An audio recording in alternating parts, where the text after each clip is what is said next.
स्वागत है।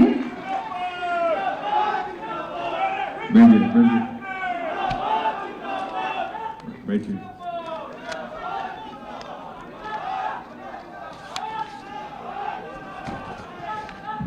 बोलिए भारत माता की। बहुत अच्छे। उत्तर प्रदेश सरकार के उप मुख्यमंत्री श्रीमान ब्रजेश जी पाठक, प्रदेश के पूर्व उप मुख्यमंत्री डॉक्टर दिनेश जी शर्मा, यहां की महापौर श्रीमती सुषमा जी खरकवाल, महानगर अध्यक्ष श्री आनंद जी द्विवेदी, सदस्य विधान परिषद श्री मुकेश जी शर्मा, सदस्य विधान परिषद श्री रामचंद्र जी प्रधान, सदस्य विधान परिषद श्रीमान लाल जी निर्मल, सदस्य विधान परिषद श्रीमान उमेश जी द्विवेदी और हमारे लखनऊ उत्तर के लोकप्रिय विधायक श्री नीरज जी वोरा और हमारे बख्शी तालाब के लोकप्रिय विधायक श्री योगेश जी शुक्ल, त्रिलोक सिंह अधिकारी और प्रमुख सचिव पिछड़ा वर्ग कल्याण विभाग उत्तर प्रदेश श्री सुभाष चंद्र शर्मा, श्री अनिल जी पाटिल, निदेशक सामाजिक न्याय एवं अधिकारिता श्री सूर्यपाल जी गंगवार, जिलाधिकारी लखनऊ श्री अजय जैन, सीडीओ लखनऊ आदरणीय दिवाकर जी त्रिपाठी और अंकिता सायवाल और इस सभा में मौजूद मेरे सभी सम्मानित बहनों एवं भाइयों, जिन लोगों को आज जो सुविधाएं प्राप्त हुई हैं, जिनको आज सर्टिफिकेट्स दिए गए हैं, उन सबको मैं अपनी तरफ से हार्दिक शुभकामनाएं देता हूं। बहनों भाइयों, यह मेरा संसदीय निर्वाचन क्षेत्र है। वैसे हमारे भारत सरकार के मंत्री वीरेंद्र जी का भी यह आग्रह था, सामाजिक न्याय एवं अधिकारिता के जो मंत्री हैं उनका भी आग्रह था और प्रधानमंत्री कार्यालय भी ये चाहता था कि मैं आज आप सबके बीच यहां पर उपस्थित रहूं। तो हमारे लिए सौभाग्य की बात है कि अपने संसदीय निर्वाचन क्षेत्र में मुझे उपस्थित रहने का यह अवसर प्राप्त हुआ है और आप सबके स्नेह के कारण ही, आप सबके प्यार और मोहब्बत के कारण ही आज भारत की संसद में मैं बैठा हूं और देश की सीमाओं की रक्षा की जिम्मेदारी विशेष रूप से मेरे कंधों के ऊपर है। मैं आपको याद दिलाना चाहता हूं कि हमारे प्रधानमंत्री मोदी जी ने जब 2014 में वो प्रधानमंत्री बने थे तो उन्होंने कहा कि हिंदुस्तान से गरीबी समाप्त होनी चाहिए। गरीब गरीब होता है, वो चाहे किसी जाति का हो, चाहे किसी पंथ का हो, तो किसी मजहब का हो, और साथ ही पिछड़ापन भी इस देश का समाप्त होना चाहिए। और यह कहते हुए उन्होंने एक वाक्य कहा था कि हमारी सरकार जो बनी है, यह सरकार इस हिंदुस्तान के गरीबों और पिछड़ों के प्रति पूरी तरह से समर्पित है। और 10 वर्षों के अंदर आपने देखा होगा, गरीबों के लिए, पिछड़ों के लिए, किसानों के लिए, जवानों के लिए, इसके साथ साथ महिलाओं के सम्मान की चिंता किस हद तक हमारी सरकार ने की है। आज चले जाइए, अब शायद ही ऐसे कोई घर मिले जहां पर लोग की झुग्गी झोपड़ी में रहते हो। मुझे याद है कि जिस समय हम लोग भारतीय जनसंघ और भारतीय जनता पार्टी में काम करते थे तो हमारे पूर्व मुख्यमंत्री हुआ करते थे कल्याण सिंह जी, तो वह कहते थे गांव गरीब किसान झुग्गी झोपड़ी का इंसान, बेरोजगार नौजवान। आज मैं देश के लगभग सभी राज्यों में मुझे जाने का अवसर मिलता है, मैं देखता हूं कि शायद ही अब कहीं झुग्गी झोपड़ी बची हुई हो, सबके पास पक्के आवास बनते जा रहे हैं। और मैं पूरे विश्वास के साथ कहता हूं कि जिनके पास आज पक्के आवास नहीं है, मेरे बहनों भाइयों, पूरी तरह से आप आश्वस्त रहना, जिनके पास पक्के आवास नहीं है, उनके पक्के आवास आगामी 5 वर्षों के अंदर ही बंद कर रहेंगे। दुनिया की कोई ताकत हम तक को रोक नहीं सकती। हमारी सरकार की यह प्रतिबद्धता है कि देश के गरीबों को भी देश की मुख्य धारा में लाकर हमको खड़ा करना है। जैसे समाज के सभी वर्गों को लोग भारत का मस्तक ऊंचा कर योगदान दे रहे हैं। जिनको गरीब कहा जाता है, जिनको वंचित कहा जाता है, वो भी प्रभावी तरीके से अपना योगदान दे सकें, उनके अंदर यह सामर्थ्य पैदा हो, इसके लिए हमारी सरकार पूरी तरह से प्रयत्नशील है।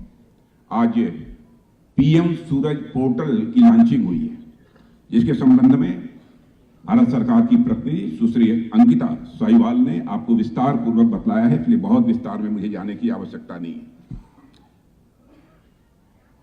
और गरीबी का जहां तक प्रश्न है, यह मैं नहीं कह रहा, नीति आयोग ने कहा है कि आजाद भारत के इतिहास में पहली बार ऐसा हुआ है कि जो लोग गरीबी रेखा के नीचे माने जाते थे, यानी सर्वाधिक गरीब माने जाते थे, उनमें से 25 करोड़ लोग गरीबी रेखा के बाहर हो चुके हैं। यह है हमारे सरकार के काम करने की शैली। मैं यह नहीं कह रहा हूं कि पिछली सरकारों ने कुछ नहीं किया, सबने कुछ न कुछ करने की कोशिश की। प्रश्न नियत का था। एक मिनट, शांत रहो, शांत रहो। मैं यह नहीं कहना चाहता हूं, थोड़ा बहुत सबने किया। देखिए, जिस तरीके से तहे दिल हमारे प्रधानमंत्री मोदी जी के अंदर संवेदना थी भारत के गरीबों के लिए, ऐसा प्रारंभ से ही मुझे लगता रहा कि पूरा जीवन ही वह हिंदुस्तान के गरीबों के लिए और हमारे भारत के हर नागरिक के लिए उनका जीवन ही समर्पित है। कितनी कितनी योजनाएं उन्होंने प्रारंभ की। क्या गरीब यह कभी सोच सकता था? मैं जानता हूं बहुत सारे ऐसे गरीबों को हमने देखा है, क्योंकि मैं तो सन 1977 से विधायक के रूप में, सांसद के रूप में यहां की विधानसभा में और भारत की संसद में अपनी भूमिका निभाता रहा, और मैंने देखा है कि गरीब परिवारों के लोग कभी कभी हम लोगों के पास आते थे कि साहब फला हॉस्पिटल में टेलीफोन कर दीजिए ताकि हमारा इलाज हो जाए। आज भारत के गरीबों को यह मोदी जी की ही सरकार है जी बहनों भाइयों, आयुष्मान भारत कार्ड मुहैया करा रही है कि 5 लाख रुपए तक का आपका मुफ्त इलाज हो। मैं समझता हूं कि ऐसी कल्पना भी लोगों ने नहीं की होगी, और मैं दावे के साथ कह सकता हूं इससे उत्तम योजना विश्व में, दुनिया में किसी भी देश के पास नहीं है जैसी योजना की हमारे भारत के पास है। और हमारी सरकार ने जो कुछ भी काम किया है दिल से किया है। हमारी नीतियों को लेकर तो कोई विवाद कर सकता है, लेकिन हमारी नीयत पर कोई भी मां का लाल सवालिया निशान कभी नहीं लगा सकता है। यह बात मैं दावे के साथ कह सकता हूं। कांग्रेस का शासनकाल भी आप लोगों ने देखा। सामान्यतः मैं किसी प्रधानमंत्री की आलोचना नहीं करता हूं, लेकिन मैं किसी की नीयत पर कोई सवालिया निशान नहीं खड़ा करना चाहता हूं। लेकिन मैंने देखा है कि बहुत सारी योजनाएं प्रारंभ होती थी तो लोग ये कहते थे साहब योजना की घोषणा हो गई, थोड़े बहुत गिने गिने लोगों को उसका लाभ मिल गया, लेकिन अधिकांश लोग जिनको कि उन योजनाओं का लाभ मिलना चाहिए था वो नहीं मिल पाए।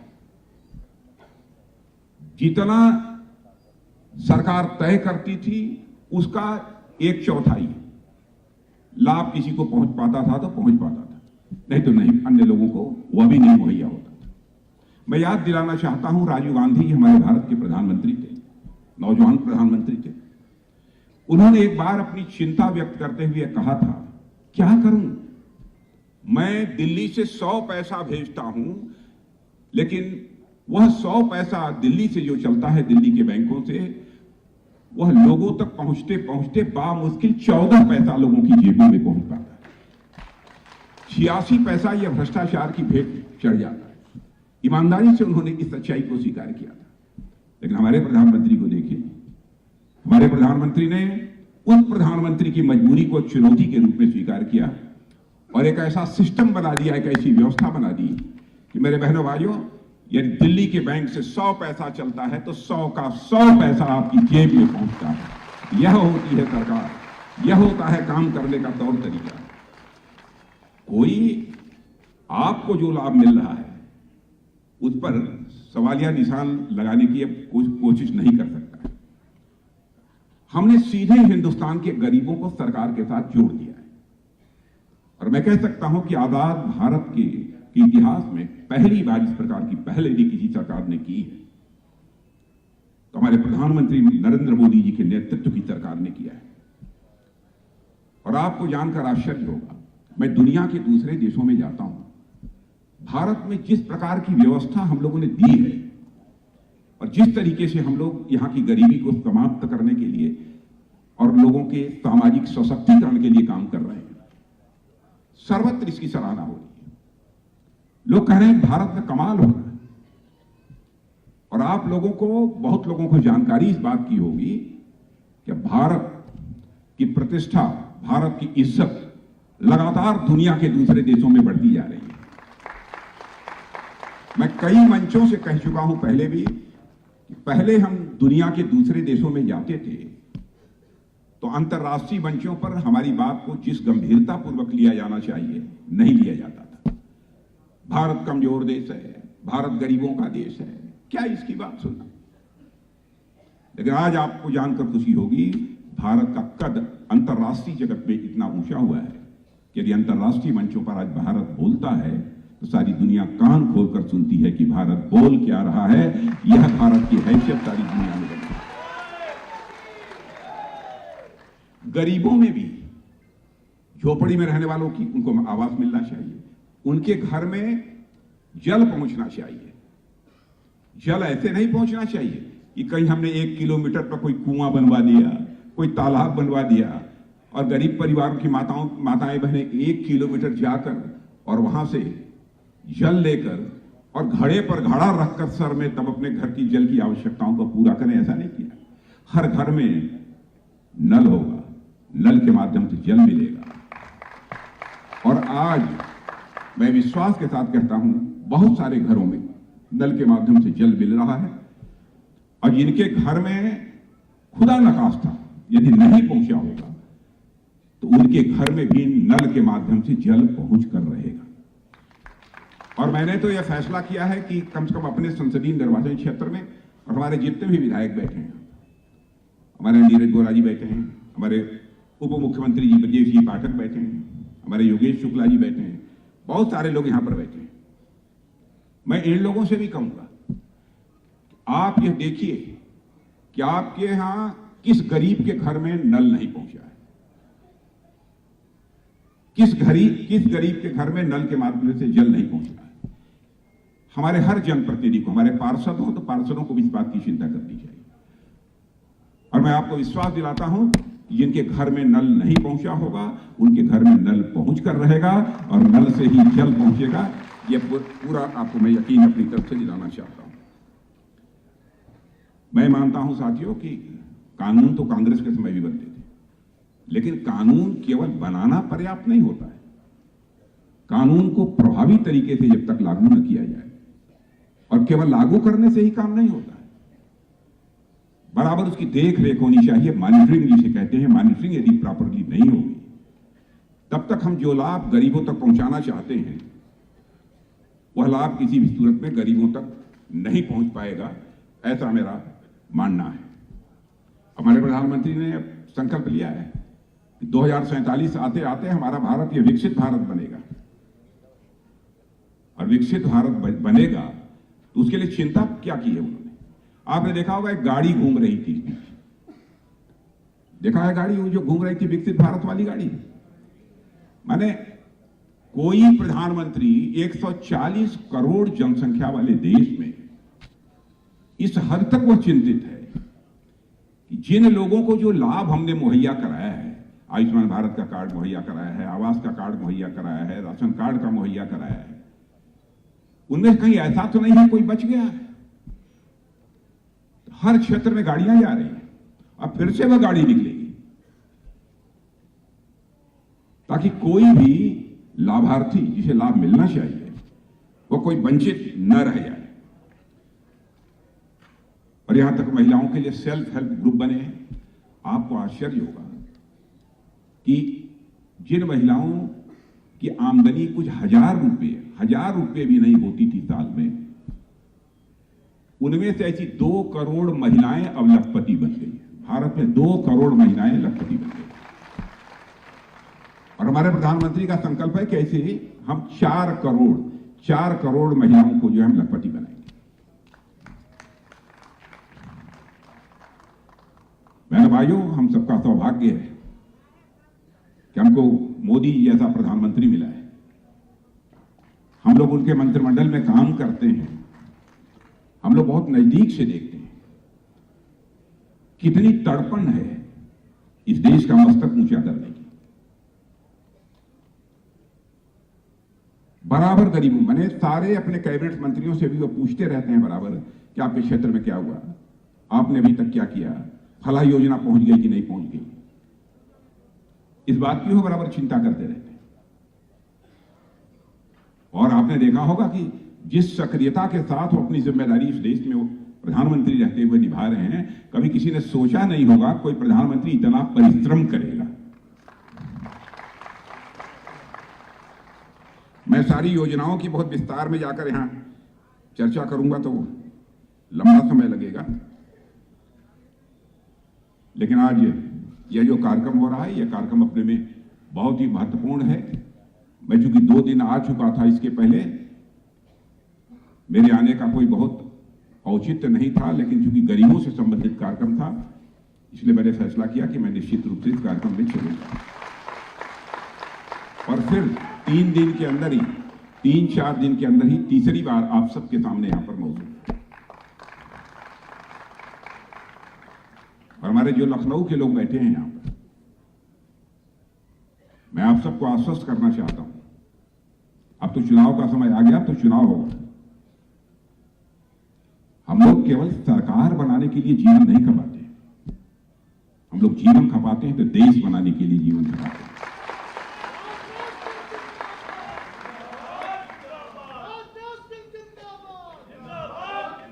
बहुत सारे ऐसे लोग हैं जो कि राजनीति केवल सरकार बनाने के लिए करते हैं, हम लोग राजनीति देश बनाने के लिए, समाज बनाने के लिए करते हैं। भारत का मस्तक ऊंचा होना चाहिए, यह हम लोगों की हसरत है। और लगातार भारत का मस्तक ऊंचा हो रहा है। अब छोटी सी चीज, कोरोना की बीमारी तो आप लोगों में बहुत लोगों को रही होगी।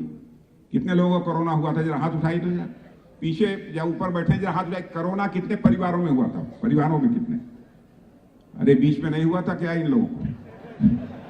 नहीं हुआ था? बड़े सौभाग्यशाली भाई।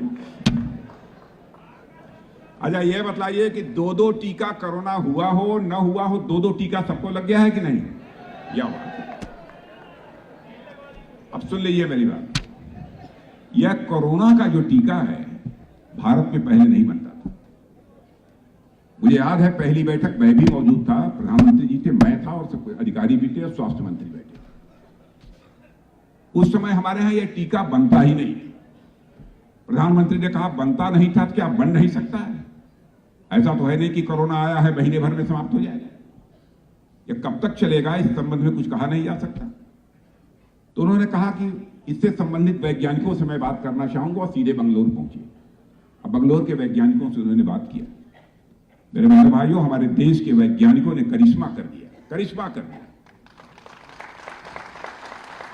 उन्होंने वैक्सीन बनाया, टीका बनाया, और बनाया तो केवल भारतवासियों के लिए नहीं बनाया, हमने दुनिया के 100 देशों को वह टीका मुहैया कराया है। उनकी मदद काम करने का यह तरीका होता है, 100 देशों को मुहैया कराया। और 140 करोड़ की जनसंख्या है हमारे भारत की। 140 करोड़ में शायद ही कोई ऐसा बचा हो जिसको 2 बार टीका न लगा हो। यह सच है कि नहीं है? सच है तो तेज आवाज में बोलो, सच है। अमेरिका जो दुनिया का सबसे धनवान देश और ताकतवर देश माना जाता है, वहां भी सबको 2 कोरोना की वैक्सीन नहीं लगी है, सभी नागरिकों को लगी है। तो 140 करोड़ की जनसंख्या वाले भारत में लगी है। यह होता है सरकार के कामकाज करने का तौर तरीका। और उनको 3 लगी है। इसलिए बहनों भाइयों, हमारी सरकार की इस देश का मस्तक ऊंचा करने के प्रति जो प्रतिबद्धता है वह बेजोड़ है, अटूट है। और आप सबका जैसा प्यार मिला है, जैसी आपकी मोहब्बत मिली है, यही प्यार मोहब्बत भविष्य में भी मिलती रहेगी, ऐसा मेरा विश्वास है। इन्हीं शब्दों के साथ मैं पुनः आप सबको अपनी हार्दिक शुभकामनाएं देते हुए अपना निवेदन समाप्त।